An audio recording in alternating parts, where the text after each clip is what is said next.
Covid पासून इतक्या वर्षानंतर हे लागलेले इलेक्शन ज्या मुंबईकरांच्या आशा अपेक्षा आहेत त्या पूर्ण करण्यासाठी सगळे मतभेद विसरून या ठिकाणी सगळ्यांनी एक दिलाने एकमताने काम केलं पाहिजे. प्रदूषण खूप झालेलं आहे, कन्स्ट्रक्शन्स भरपूर आहेत मुंबईमध्ये, त्यावरती सगळी उपाययोजना चालू आहे कशा पद्धतीने करायची.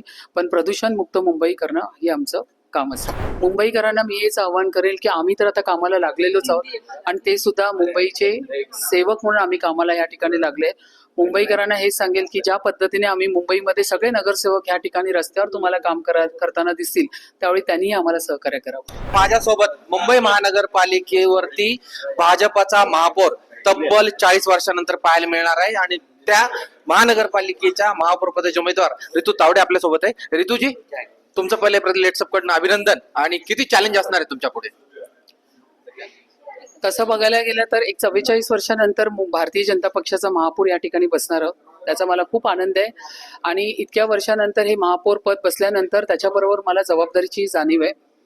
मुंबईकरांचं काम करणं ही आमची प्राथमिकता असेल. माझं असंच म्हणणं आहे की आम्ही जे 227 नगरसेवक सभागृहात बसणार आहोत त्यांनी सगळ्यांनी पक्षभेद विसरून कोविड पासून इतक्या वर्षानंतर हे लागलेले इलेक्शन ज्या मुंबईकरांच्या आशा अपेक्षा आहेत त्या पूर्ण करण्यासाठी सगळे मतभेद विसरून या ठिकाणी सगळ्यांनी एक दिलाने एकमताने काम केलं पाहिजे. लाडकी बहीण योजनेच्या माध्यमातून आपण जर बघितलं असेल तर लाडकी बहीणनेच म्हणजे मुख्यमंत्री देवेंद्र फडणवीस यांना मुख्यमंत्री केलं.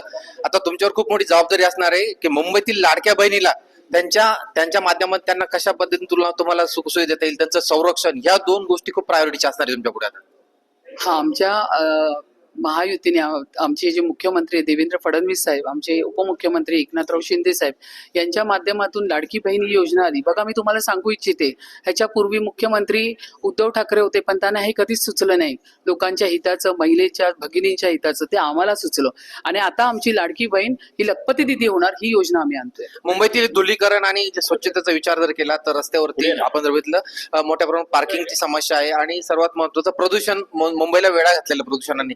याच्या संदर्भात तुम्ही काही प्लॅन तयार केलाय का भविष्यासाठी? आता तुम्ही हा चांगला प्रश्न विचारला. प्रदूषण खूप झालेलं आहे, कन्स्ट्रक्शन्स भरपूर आहेत मुंबईमध्ये, त्यावरती सगळी उपाययोजना चालू आहे कशा पद्धतीने करायची.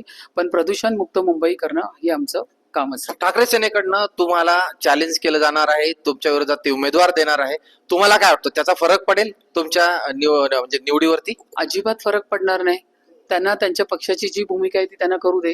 आम्हाला महायुतीला लोकांनी चांगलं मॅन्डेट दिलेलं आहे, लोकांनी आम्हाला या ठिकाणी पाठवलेलं आहे आणि लोकांची इच्छा म्हणून आम्ही या ठिकाणी आलेलो आहे. तर त्यामुळे ह्या आम्ही इलेक्शन नक्कीच. मुंबईकरांना तुम्ही काय आवाहन करणार?